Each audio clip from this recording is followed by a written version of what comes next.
പ്രതിസന്ധികളുടെ ഘട്ടത്തിലും രാജ്യത്തിന് തന്നെ അഭിമാനകരമായ അനവധി നേട്ടങ്ങൾ കേരളത്തിന് സ്വന്തമാക്കാനായിട്ടുണ്ട്.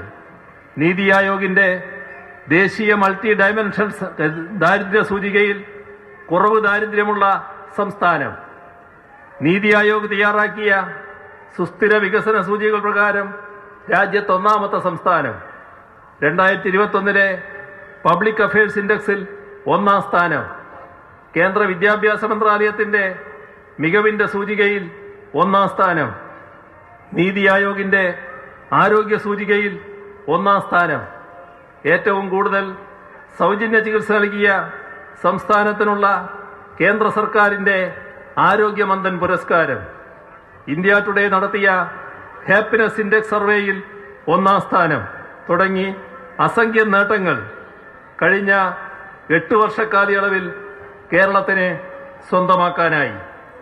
കൂടുതൽ മികവിലേക്ക് പോകാൻ കേരളത്തെ സാധാരണഗതിയിൽ യൂണിയൻ സർക്കാർ പിന്താങ്ങുകയാണ് വേണ്ടത്.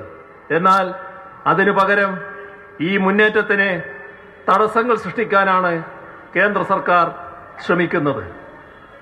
ഞങ്ങൾ എല്ലാ മാർഗങ്ങളും നോക്കി, അതെല്ലാം പരാജയപ്പെട്ടപ്പോഴാണ് ഇത്തരമൊരു പ്രതിഷേധ സമരത്തിന്റെ മാർഗം ഞങ്ങൾ സ്വീകരിക്കാൻ നിർബന്ധിതമായത്. നഷ്ടങ്ങളും വിവേചനങ്ങളും ചൂണ്ടിക്കാട്ടി കേന്ദ്രത്തിന് പലവട്ടം കത്തുകൾ അയച്ചു, നേരിട്ട് പോയി സംസാരിച്ചു. സമഗ്രമായ ചിത്രം കേന്ദ്ര ധനമന്ത്രിയടക്കം ധരിപ്പിച്ചു, പ്രധാനമന്ത്രിയടക്കം രേഖാമൂലം ബോധ്യപ്പെടുത്താൻ ശ്രമിച്ചു. 1 വർഷത്തിലേറെയായി നിരന്തരമായി എല്ലാ വഴിക്കും ശ്രമിച്ചിട്ടും കേന്ദ്രത്തിന്റെ ഭാഗത്തു നിന്ന് ഒരു പ്രതികരണവുമില്ല. ഇത്തരമൊരു സാഹചര്യത്തിൽ മറ്റൊരു വഴിയുമില്ലാതെയാണ് ഇത്തരമൊരു സമരരംഗത്തേക്ക് കേരളം വന്നത്. സംസ്ഥാനങ്ങളുടെ അധികാരങ്ങൾക്ക് മേൽ നടത്തപ്പെടുന്ന കയ്യേറ്റങ്ങളുമായി ബന്ധപ്പെട്ട് സംസ്ഥാനങ്ങളെ ആകെ പൊതുവായി ബാധിക്കുന്ന കാര്യങ്ങൾ, അത് നാം ഒന്നിച്ചു നിന്ന് നേരിടേണ്ടതാണ്, കൈകാര്യം ചെയ്യേണ്ടതാണ് എന്ന് തന്നെയാണ് പറയാനുള്ളത്. ഞാൻ വീണ്ടും ചില കാര്യങ്ങൾ മറ്റുള്ളവർക്ക് കൂടി മനസ്സിലാകുന്ന ഭാഷയിലേക്ക് കടക്കുകയാണ്. The union over states mentality is being reflected in how the governors across opposition-ruled states are functioning. Constitutionally, governors are to exercise their duties on the advice of the state cabinets. However, we are seeing this phenomena of governors in opposition-ruled states acting at the behest of the powers that appointed them, that is, the union government.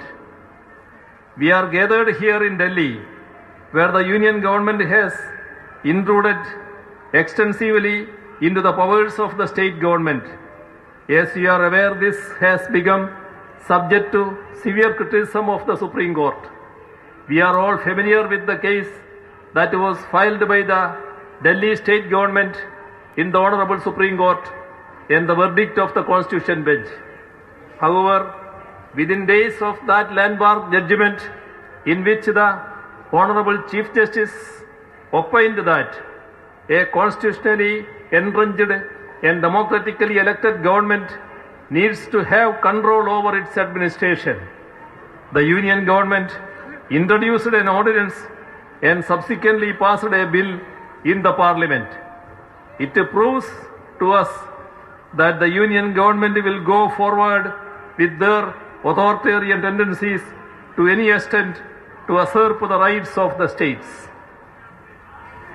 We have seen gubernatorial excesses in Punjab, West Bengal, Odisha, Telangana, Tamil Nadu, and so on.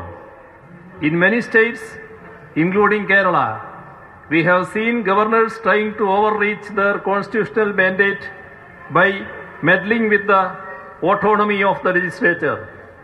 Assent to bills passed by legislative assemblies have been indefinitely delayed.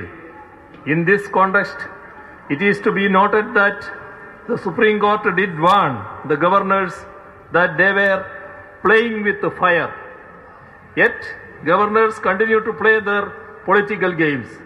Multiple state governments have had to approach the judiciary against such undemocratic high-handedness.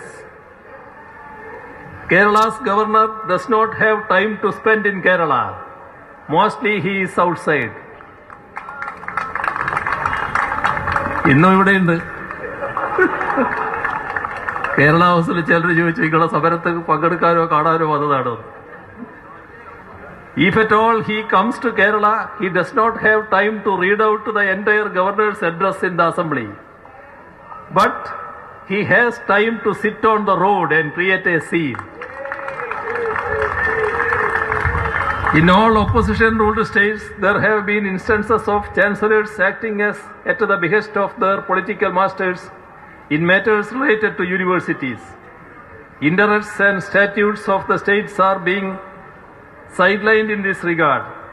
Rather than consulting the state governments, even on matters related to state-funded universities, governors have made political interferences as chancellors.